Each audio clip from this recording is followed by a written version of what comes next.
දෙදස් 22 3:31 දිනට සාරාංශක ශේෂ පිරික්සුම් 5 දී ඇත.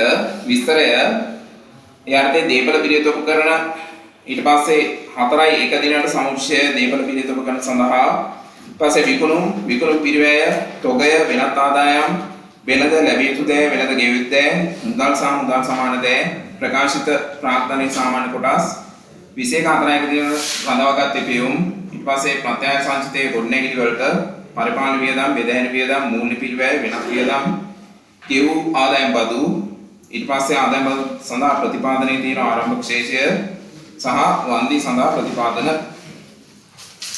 ගානේ අතිරේක තොරතුරු වල තියෙනවා 2022 3:31 දිනට තොගය අයිතම තුනකින් සමන්විත වූ අතර ඒවායේ පිරිවැය සහ ශුද්ධ උපලබ්ධයගේ පහත පරිදි විය අයිතම තුනක් තියෙනවා පිරිවැය සහ ශුද්ධ උපලබ්ධයගේ දීලා තියෙනවා පිරිවැය සහ ශුද්ධ උපලබ්ධයගේ යන දෙකෙන් අඩු වගේට තොග මිනුම් කිරීමේදී අයිතම ක්‍රමය පදනම් කර ගැනීම සමාගමේ ප්‍රතිපත්තියලු කෙසේවද මෙම ප්‍රතිපත්තියට පටහැනිව 22 3:31 දිනට තොගේ මිනුම් කර ඇත්තේ මෙම ආයතන තුනෙහිම මුළු පිරිවැය සහ මුළු ශුද්ධ උපලබ්ධයගේ සංසන්දනය කිරීමෙනි. එය අනුව තොගේ පිරිවැය රුපියල් 100කින් කපහන ලද අතර එය වෙනත් වියදම් තුල ඇතුළත් කරලා තියෙනවලු. පස් ශේෂ පෙන්සම තුල දක්වා ඇති වන්ද සඳහා ප්‍රතිපාදනයේ සමාගමට එරෙහිව ගනුදෙනු කරුවෙකු විසින් ගොනු කරන ලද නඩුවක් සම්බන්ධයෙන් සිදු කර ඇත. 22/5 දින උසාවි විසින් නඩු තීන්දුව ලබා දුන් අතර ඒ අනුව සමාගම විසින් 700ක වන්දයක් ගෙවන ලදී. 22/6 දින සමාගමේ අධ්‍යක්ෂවරුන් මූල්‍ය ප්‍රකාශන නිකුත් කිරීම සඳහා අනුමැතිය ලබා දෙන ලදී. දේවල පිරිස උපකරණ වල සංයුතිය සායවැය සමුච්චය ඔය ශේෂ පිරික්සමේ තියෙන පිරිවැය 80ට සහ සමුච්චය 11000ට අදාළ තොරතුරු ඊටම ගොඩනැගිලි මොටර් සහ කාර්යාල උපකරණ කියන අයිතම හතර තියෙන්නේ. නැත්නම් පන්ති හතරනේ අයිතම හතර කියනවට වඩා හොඳයි. සියලුම දේවල පිරිස සහ උපකරණ පරිපාලන කාර්ය සඳහා භාවිත කරනවලු 22 3:31 දිනෙන් අවසන් වර්ෂය සඳහා ෂේ වෙන් කළ යුතුයිලු. මෙම වත්කම් වල සුන්දු නගයක් නැහැ කියලා කියනවා. ෂේ ගණනය කිරීමේදී අතිරේක තොරතුරු 4 5 6ද සැලකිල්ලට ගත යුතුයිලු. 19 3:31 දින ගොඩනැගිලි සහ මෝටර රථ ප්‍රථම ප්‍රත්‍යාගමනය කරන ලද අතර එය පොත්වල නිවැරදිව සටහන් කර ඇත. මේ සම්බන්ධ විස්තර පහත දී ඇත. 19 3:31 දින ගොඩනැගිලි සහ මෝටර රථ ප්‍රථම ප්‍රත්‍යාගමනය කරන ලද අතර එය පොත්වල නිවැරදිව සටහන් කර ඇත. මේ සම්බන්ධයෙන් විස්තර 19 3:31 කියන්නේ අපි දැන් මේ ඇවිල්ලා 22 3:31 නේද? මීට පෙර ප්‍රත්‍යාගමනයට අදාළ තොරතුරු තමයි දීලා තියෙන්නේ. 19 3:31 මීට අවුරුදු 3කට පෙර. හරි? ප්‍රත්‍යාගමන අතිරික්තයේ ගොඩනැගිලි සඳහා 5000ක්ලු, ප්‍රත්‍යාගමන න්‍යූනතාව මෝටර සඳහා 1000ක්ලු. ප්‍රථම ප්‍රත්‍යාගමනය කළ දින සිට ඉදිරි ඵලදායී ජීව කාලය ගානේ දීලා තියෙනවා වසර 25ක් සහ මෝටර රථ සඳහා වසර 6ක්. කවද ඉඳන්ද මේ? 19 3:31 පස්සේ. එතන ඉඳන්. ඒ කියන්නේ දැන් අවුරුදු කීයක් ගෙවිලාද මේ ප්‍රත්‍යාගමනට එද්දී?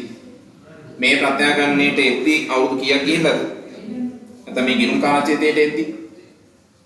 මේ ගිණුම් කාලචේතේ මුලට අවුරුදු දෙකක් ගිහිල්ලා නේ. 19 3:31 20 3:31 21 3:31. අපි මේ ගිණුම් කාලචේතේ පටන් ගන්න කවදද? 21 4යි එකෙන් ඉවර වෙන්නේ 22 3:31. right 22 3:31. ඒ කියන්නේ මේ ගිණුම් කාලචේතේ අග ගොඩනැගිලි සහ මෝටර රථ දෙවනවර ප්‍රත්‍යාගමනය කරන ලදී.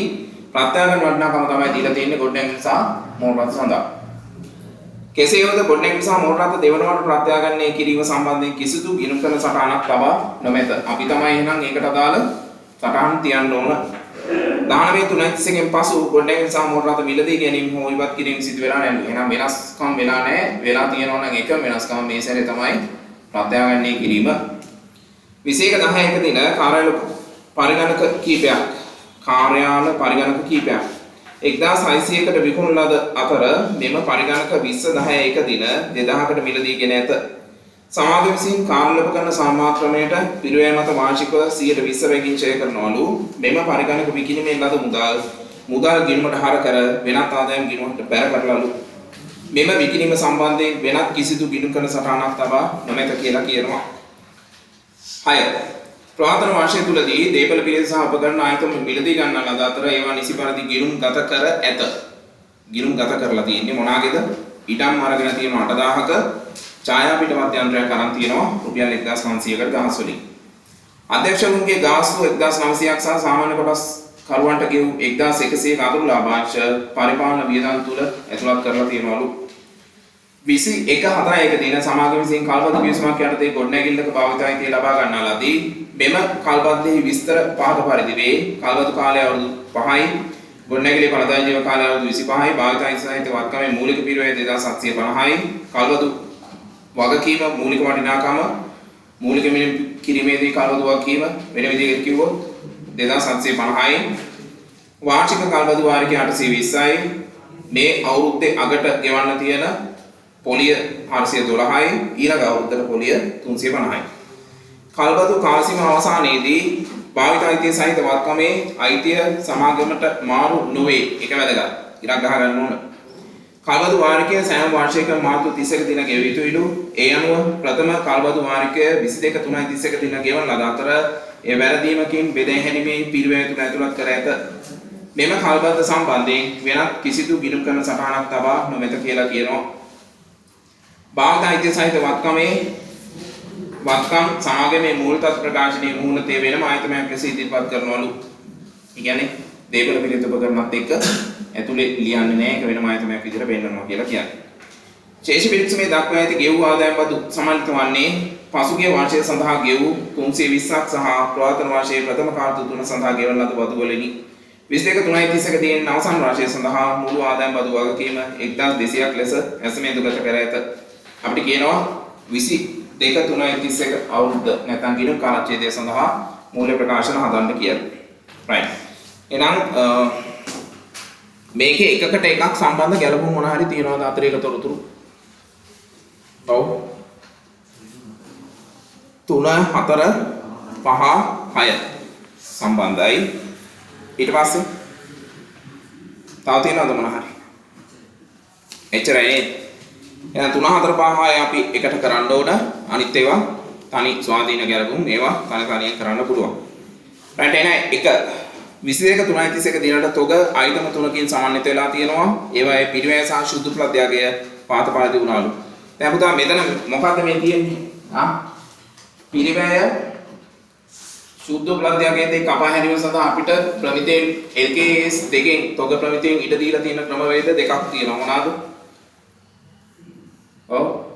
පිරිවැය සුද්ධ ප්‍රත්‍යයගයේ කපා හැරීම සඳහා ප්‍රමිතයෙන් ඊට දීලා තියෙන ක්‍රමවේද දෙකක් තියෙනවා. මොනවාද? ඔව්. විශේෂිත හඳුනා ගැනීමේ පදනම අනුගමනය කළ නොහැකි ව්‍යාපාර ආයතන සඳහා තොග පිරිවැය මිනුම් කරන්න ක්‍රමවේද දෙකක් වෙනම තියෙනවා. ඒකයි මේකයි පටලවා ගන්න එපා. විශේෂිත හඳුනා ගැනීම පදනම මතක ඇතිනේ අර චිත්‍ර කතාවනේ. ඒකේ පිරිවැය මැනීම සඳහා යොදා ගන්නා ක්‍රමවේද මම ඒක වෙනම කතා කරලා තියෙනවා. ඒක වෙනම ප්‍රමිතියව දාන්නවා. ඒකයි මේකයි පටලවා ගන්න එපා. පිරිවැය සුද්ධ ප්‍රත්‍යයගයේ කපා හැරීම සඳහා ප්‍රමිතයෙන් ඊට දීලා තියෙන ක්‍රමවේද දෙකක් තියෙනවා. මොනවාද? එකක් අයිතම ක්‍රමය, අනිත් එක කාණ්ඩ ක්‍රමය. මේ සමාගම අනුගමනය කරනවා කියන්නේ අයිතම ක්‍රමය නැත්නම් අයිතමෙන් අයිතමේ වෙන වෙනම සැලකීමේ ක්‍රමය. හැබැයි සමාගම මොනවාද කරලා තියෙන්නේ මේ වෙද්දි?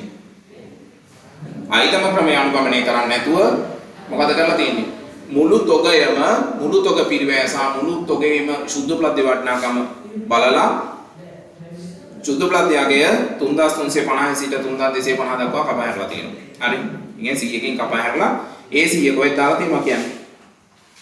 වෙනත් වේදන් තුල ඇතුළත් කරලා තියෙනවා. එහෙනම් අයිතම ක්‍රමයේදී මොකද්ද වෙන්නේ?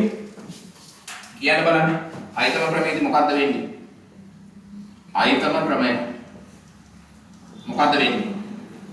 අයිතමෙන් අයිතමය වෙන වෙනම සලකනවා. පිරිවැයද අඩු, සුද්ධ ප්ලද්‍යයගයද අඩු කියලා. හරි නේද? තොග මැනීමේ රීතිය මොකද්ද? තොගේ මනින්න කියනවා. LKS දෙකේදී පිරිවැය හෝ සුද්ධ ප්ලද්‍යයගය යන දෙකෙන් වඩා අඩු වගේට. එහෙනම් මේ ආයතනය තොග පිරිවැය සුද්ධ ප්ලද්‍යයගයේ කපා හැරීම සඳහා ආයතන ක්‍රමය පාවිච්චි කරන්නේ. එහෙනම් තොග ආයතන තුනයි මොනවාද? ඒගේ පිරිවැය කීයක් තියෙනවද? ඒකේ පිරිවැය 1250ක් තියෙනවා. එයාගේ සුද්ධ ප්ලද්‍යයගය 1600ක් තියෙනවා. කවුද අඩු? 1250. එහෙනම් අපි තොගේ විදිහට 1250 හඳුන ගන්නවා වඩා අඩු වගේ. ඊට පස්සේ B ගේ 1200යි සුද්ධ ප්‍රත්‍යයක 1100යි. කවුද අඩු? සුද්ධ ප්‍රත්‍යයක 1100යි. වඩා අඩු වගේ. C ගේ 900යි පිරිවැය සුද්ධ ප්‍රත්‍යයක 550යි. කවුද අඩු? සුද්ධ උපලබ්ධ වටිනාකම 550යි. right එහෙනම් මූල තත්ත්ව ප්‍රකාශනයේ මනින නැත්නම් මූල තත්ත්ව ප්‍රකාශනයේ ජංගම වත්කම මෙතන පෙන්වන තෝගේ තමයි මෙතන අපි ගණනය කරගන්නේ 1250යි 550යි 1100යි කීයද එකතු වෙන්නේ 2900යි 2900යි right තෝගේ පිරිවැය කීයද ගාන දීලා තියෙනවා 3350යි එහෙනම් තෝගේ කපාරින් උන් කීයකින්ද 450කින් නේද? තෝගේ කපාරින් උන් කීයකින්ද 450කින් right දැන් තෝගේ කපාරලා තියෙන්නේ කීයකින්ද 100කින් නේ එයා තව කීයකින් කපාරින් ඕන 350කින් එක්කෝ යාට විකල්ප දෙකක් තියෙනවා මේක පාවිච්චි කරන්න නේ මේක මේ ගැළපීම කරන්න මොකද්ද විකල්ප දෙක 100 අයින් කරලා 450 හරි ගාන දානවා නැත්නම් 100 දැනට තියෙනවා කොහොමත් ඒක වෙනත් වියදමක් ඒක වැරද්දක් නෑ තව මදි ටික 350 විතරක් අපි තෝග කපා හැරීම විදියට පෙන්නනවා හරි නේද පැහැදිලි right එහෙනම් වෙනත් වියදම් වල 350 දාම දැන්ට 100ක් තියෙන නිසා තෝග කපා හැරීම වෙනත් වියදම් වල 350යි හරි ඒක හරි 350යි ඊට පස්සේ බදු පෙරලාභයේ පෙන්වන්න ඕන 450ම නේ බදු පෙරලාභයේ පෙන්නනවා තොග කපා හැරීම 450යි මේ අවුදේ හරිම වේද 450යි නේ right ඊට පස්සේ මොහොතත් ප්‍රකාශනයේ තොගේ ගිහිල්ලා පෙන්නනවා කීයක්ද 2900ක් හරි right බලන්න ශේෂ පිරික්සමේ තියෙන තොගේ කීයද කියලා ශේෂ පිරික්සමේ තියෙන තොගේ කීයද කියලා 3250යි නේද 3250යි ඒ මොනා කරලාද 3350 පිරිවැය හඳුනාගෙන 100 කපා හැරියට පස්සේ ඉතිරි වෙලා තියෙන තොගේ තමයි ඔය ගෙනල්ලා පෙන්නලා තියෙන්නේ නේ හරි නේද ඒකේ වැරද්දක් තියනවද ඒකේ වැරද්දක් නැහැ අපි පෙන්නන්නේ කොහොමද කියලා දැන් කීයද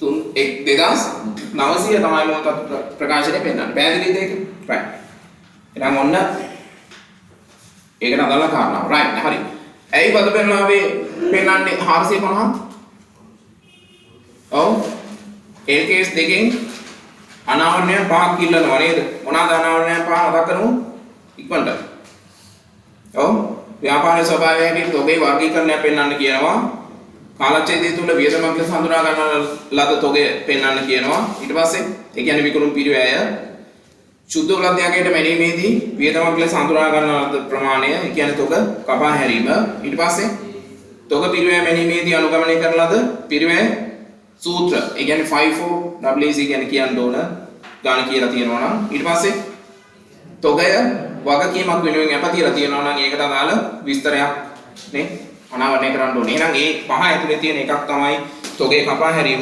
ඒක කොහෙද පෙන්වන්න කියන්නේ? ඔව් බදු පෙරලාභ සටහනේ අනාවරණය කරන්න කියලා කියනවා. හරිද?